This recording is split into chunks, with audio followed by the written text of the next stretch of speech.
एक भी पैसा दिए बिना आपका राइट ऑफ हो जाएगा और आपका सिविल भी नहीं खराब होगा। साथियों, आपके पास पैसे हैं तो इनके पैसे दे दें और मरे हुए सांप को अपने गले से निकाल लें। नहीं पैसे हैं तो राहु केतु ग्रह तो क्या करेगा, दुनिया का कोई ग्रह धरती पे आके आपका कुछ नहीं बिगाड़ सकता। और ये चवन्नी छाप, ये तो सौदा ही कुछ नहीं है इनका। यमराज पे बैठा ही अमरदीप का ध्यान, इनको तो हरिद्वार तक छोड़ देगा।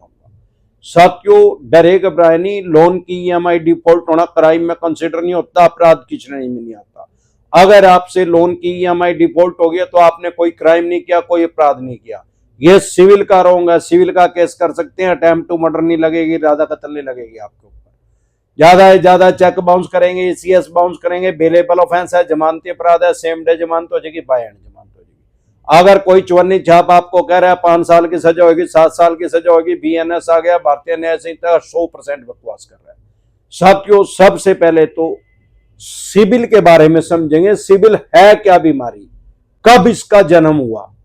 जरूरी सूचना यह है कि हमारा जो नंबर सालों से चला हुआ था वो नंबर 9306347314, वो नंबर किसी टेक्निकल इश्यू की वजह से बंद हो गया है। उस पे व्हाट्सएप मैसेज नहीं आ रहे हैं। आप नया नंबर इश्यू कर दिया गया है, आपकी स्क्रीन पे एक नया नंबर है। सिविल के बारे में समझेंगे। सबसे पहले 1993 से 1993 से लोन का रिकॉर्ड रखा जाने लगा। पहले भी रिकॉर्ड तो होता था, उससे 1993 से पहले हमारे देश में कोई भी प्राइवेट बैंक नहीं था और ना ही किसी एनबीएफसी कंपनी का जन्म हुआ था। ना कोई एनबीएफसी कंपनी काम कर रही थी, नॉन बैंकिंग फाइनेंस कंपनी, और ना ही कोई प्राइवेट बैंक काम कर रहा था। हमारे देश में नेशनलाइज बैंक काम कर रहे थे सारे। 1993 में आरबीआई की गाइडलाइंस आई कि भाई कोई भी आदमी अगर 1 करोड़ रुपए का लोन को डिफॉल्ट करता है तो उसका रिकॉर्ड रखा जाए। पहले क्या था, 1993 में कुछ भी ऑनलाइन तो था नहीं, सब कुछ ऑनलाइन था। लोग क्या करते थे उस टाइम भी, शातिर थे, चतुर थे, जो कि चूना लगाना की कोशिश करते थे बैंकों को।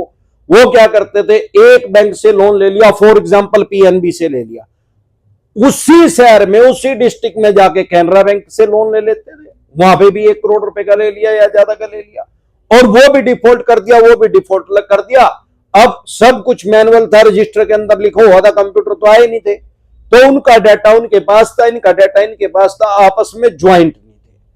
तो आरबीआई की गाइडलाइंस आई भी कोई भी आदमी अगर 1 करोड़ रुपए का लोन का डिफॉल्ट करता है तो सारे बैंकों के साथ उसका डाटा साझा किया जाए ताकि वो अन्य किसी बैंक के साथ डिफॉल्ट ना कर पाए। अब आज की तारीख में तो 1 करोड़ रुपया इतनी बड़ी रकम नहीं है, लेकिन हम 32 साल पुरानी बात कर रहे हैं, 32 ईयर पहले की। आज उसकी वैल्यू कम से कम 50 करोड़ है। भाई उस टाइम किसी ने 1 करोड़ रुपए की प्रॉपर्टी खरीदी तो आज मिनिमम उसकी प्रॉपर्टी की वैल्यू 50 करोड़ रुपए है। तो आज की डेट के हिसाब से मान के चले कि वो 50 करोड़ रुपए का लोन था, लेकिन वो था 1 करोड़ ही, उस टाइम उसकी वैल्यू 1 करोड़ रुपए थी। पैसे की वैल्यू घटती जाती है, कभी भी महंगाई नहीं बढ़ती। महंगाई उतनी है, महंगाई तो ब्रिटिश काल से पहले जब जिले इलाही का दौर था हमारे देश में जब मुगलों का काल था तब भी महंगाई थी। आज से 500 साल पहले चले जाए तब भी महंगाई थी, 50 साल पहले चले जाए, कोई 80 साल का आदमी जीवित है उससे पूछे पहले 50 साल पहले महंगाई थी क्या, नहीं हो गएगा, तब भी थी और आज भी है। और 50 साल के बाद, 500 साल के बाद भी लोग महंगाई को महसूस करेंगे। पैसे की वैल्यू घटती रहती है, महंगाई कभी नहीं बढ़ती। अब 1 करोड़ रुपए तक का रिकॉर्ड रखा जाने लग गया। 99 आते आते 99 आते आते आरबीआई की नई गाइडलाइंस आई, भाई कोई आदमी 25 लाख रुपए का भी अगर लोन का डिफॉल्ट कर रहा है और उसकी इंक्वायरी करो, अगर वो जानबूझ के कर रहा है, बैंक को समझ में आ जाता है, बैंक एफआई करता है, बैंक के पास सोर्स होते हैं, भाई ये जानबूझ के डिफॉल्ट कर रहा है। अगर जानबूझ के डिफॉल्ट कर रहा है तो उसका भी रिकॉर्ड मेंटेन करो, 25 लाख वाले का भी, और सबको, सारे बैंकों को साझा करो ताकि वो फ्रॉड अलग दूसरे बैंक से ना कर पाए। अब वो भी रखा जाने लग गया क्योंकि आरबीआई के अकॉर्डिंग लाइसेंस लेकर सारे बैंक एनबीएफसी कंपनी काम कर रहे हैं आज की डेट में भी। अब 2002 आते आते सिविल का जन्म हो गया, सारा देश ऑनलाइन हो गया, सब कुछ ऑनलाइन हो गया। सिविल का फुल फॉर्म क्या है, credit information bureau of India limited. 2002 आते आते आरबीआई की नई गाइडलाइंस आई, भाई कोई आदमी 500 रुपए का लोन भी डिफॉल्ट कर रहा है, उसका भी रिकॉर्ड रखा जाए। आज 23 साल हो चुके हैं, 23वां साल लग चुका है, 2002 से 2025 आ गया है, और जब तक दुनिया रहेगी तब तक रिकॉर्ड रखा जाएगा। 2002 के बाद किसी ने अगर किसी बैंक एनबीएफसी कंपनी के 500 रुपए भी रखे हैं तो उसका रिकॉर्ड भी सिविल के अंदर है। तो ये तो है सिविल, 300 से स्टार्ट होता है और 900 तक जाता है। अगर किसी आदमी ने आज तक लोन ही नहीं लिया कोई भी, तो उसका जो सिविल है वो जीरो नहीं है, उसका 300 है, -300, और मैक्सिमम 900 तक जाता है। 900 तक आज तक मैंने किसी का नहीं देखा है, जाता है 900 तक, पर मैंने किसी का नहीं देखा। 850, 860, 870 मिनिमम। जो अगर किसी का 600 है, 550 हो तो पुअर है, बिल्कुल ही खराब है, उसको कोई भी लोन नहीं मिलेगा कहीं से भी। अगर 700 है तो गुड है, 700 प्लस है, 800 प्लस है तो एक्सीलेंट है। हर बैंक एनबीएफसी कंपनी पलक पावड़े बिछाए बैठे हैं उसको लोन देने के लिए।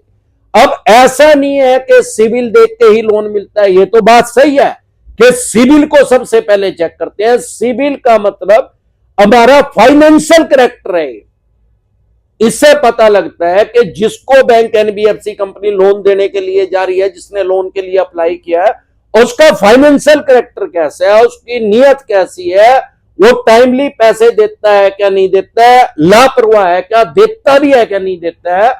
तो ये सारा रिकॉर्ड उसके पास है। जब भी किसी बैंक एनबीएफसी कंपनी के पास आप लोन के लिए अप्लाई करते हैं, सबसे पहले वो आपका सिविल देखते हैं।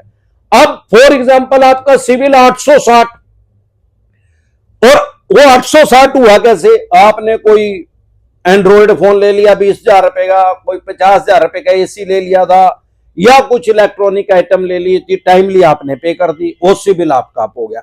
अब ऐसा नहीं है कि खाली सिविल के ऊपर लोन मिलता है। आपका सिविल 860 है, आप 50 करोड़ रुपए का लोन अप्लाई कर दो, तो ये नहीं है कि सिविल के ऊपर 50 करोड़ रुपए का लोन मिल जाएगा। बैंक जो है पेइंग कैपेसिटी देखता है। वो तो आपका व्यवहार पता लग गया, आपकी नीयत पता लगी, लेकिन वो नीयत क्या पता लगी, वो ये भी कंसिडर करते हैं भाई इसने 50,000 का, 70,000 का, 20,000 का लोन लिया था और वो इसने टाइमली पे कर दिया। अब इसको 5 करोड़ का, 50 करोड़ रुपए का लोन दे दे तो क्या ये पे कर पाएगा? पेइंग कैपेसिटी है क्या इसकी? पेइंग कैपेसिटी कैसे पता लगती है बैंक को? भाई या तो आपकी सैलरी स्लिप लेंगे, भाई आपकी सैलरी कितनी है, या आप बिजनेस करते हैं तो आपकी आईटीआर लेंगे, बैंक स्टेटमेंट लेंगे। यही सारी चीजों को मद्देनजर रखते हुए बैंक या एनबीएफसी कंपनी लोन देते हैं। अब ये सेटलमेंट क्यों करते हैं? वही लगी फटने, खैरात लगी बटने, ऐसे कोई सेटलमेंट नहीं करता। कुछ झोला छाप यूट्यूबर है, वो ये कहते हैं कि अगर आप सेटलमेंट भी करवा लेंगे तो सिविल खराब नहीं होगा, या कोई चवन्नी छाप आपको कह रहा है। एक बात हमेशा ध्यान रखें कि सिविल आपका खराब होगा ही होगा अगर आप सेटलमेंट करवाते हैं। फॉर एग्जाम्पल आपका 5 लाख रुपए का लोन है, आपने 1 लाख रुपए में सेटलमेंट करवा लिया, 4 लाख रुपए नहीं दिए, सेटलमेंट आपकी होगी, तो आपका सिविल खराब हो जाएगा, उसके अंदर सेटलमेंट लिखा जाएगा। अगर 5 लाख का लोन है, आपने दिए सिर्फ 500 रुपए कम है, तो भी सेटलमेंट ही लिखा जाएगा।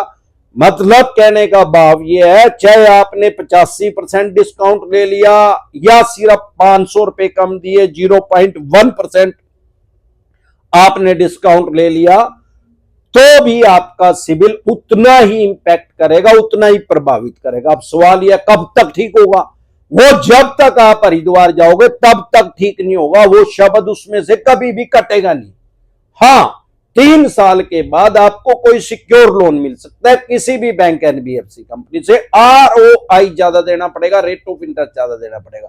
आप किसी व्हीकल का लोन ले ले 1 साल के लिए, 1 साल टाइमली पे करें, सिविल अप होना शुरू हो जाए।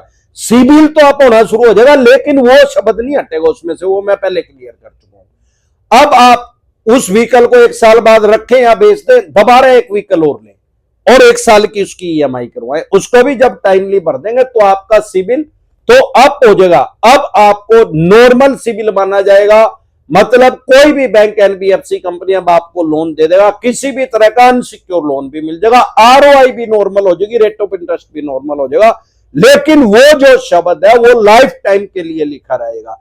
लेकिन बाद में क्या होता है, बैंक एनबीएफसी कंपनी उसको इग्नोर करती है। क्यों?